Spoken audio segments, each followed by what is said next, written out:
Selamat pagi siswa-siswi kami kelas 2. Pada pagi hari ini kita akan mulai pelajaran matematika subtema 2 dengan judul mengurutkan bilangan. Nah, anak-anak, saat kita mengurutkan bilangan, ada langkah-langkah yang harus kita lakukan. Yang pertama, saat mengurutkan bilangan, kita harus memperhatikan angka penyusunnya. Nah, kedua, urutkan mulai dari angka ratusan, puluhan, lalu satuan.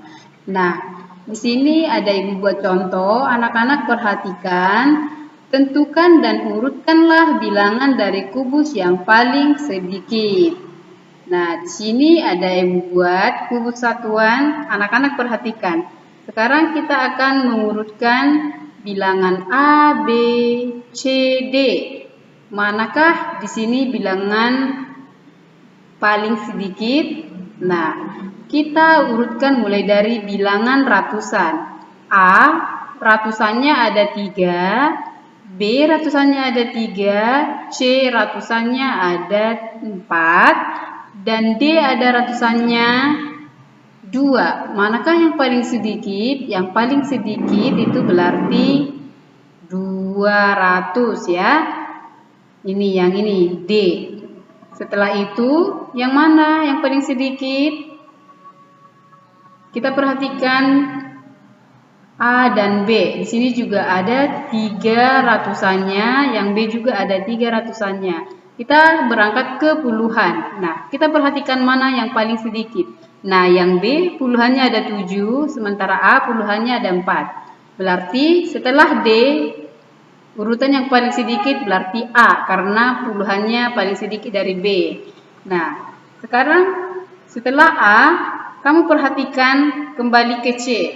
Nah, karena ini 300-an, berarti otomatis paling sedikit B daripada C, karena ratusannya ada 4. Jadi, urutan dari bilangan ini mulai dari 260, kemudian 344, kemudian 378, kemudian 400. Nah, itu urutannya ya. Oke, sekarang anak-anak perhatikan kembali contoh berikut. Urutkanlah bilangan 434, 461, 353 mulai dari yang terbesar. Nah, tadi yang terkecil. Sekarang kita akan mengurutkan bilangan mulai dari yang terbesar. Nah, caranya ibu buat cara kedua dengan cara menggunakan tabel.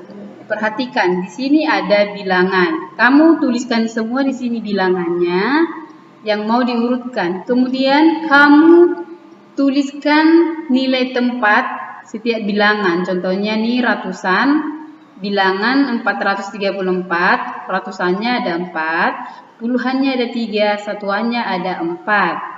Sama juga dengan bilangan 461. Nah, sekarang kita akan mengurutkan. Caranya bagaimana? Kamu perhatikan mulai dari ratusan. Di sini ratusan yang paling terbesar adalah 4. Nah, setelah itu kamu perhatikan puluhan. Puluhan yang paling terbesar adalah 6. Satuan yang paling terbesar adalah 4. Nah, setelah itu anak-anak perhatikan kembali ke ratusan. Di sini ratusannya ada 2 yang sama. Nah, untuk membandingkannya kita berangkat ke puluhan. Nah, di sini puluhan yang bilangan 434 dan 461 yang paling besar adalah 6. Jadi sudah bisa kamu bandingkan urutan yang paling terbesar adalah ya ini ya. Urutan yang bilangan terbesar adalah 461, kemudian 434, kemudian 353. Begitu juga dengan sebaliknya ya. Kamu mengurutkan mulai dari bilangan terkecil, berarti kebalikan dari bilangan yang terbesar. Nah, sekian dan terima kasih anak-anak. Semoga bermanfaat. Demikian pelajaran kita hari ini. Berikutnya Ibu akan kasih contoh soal.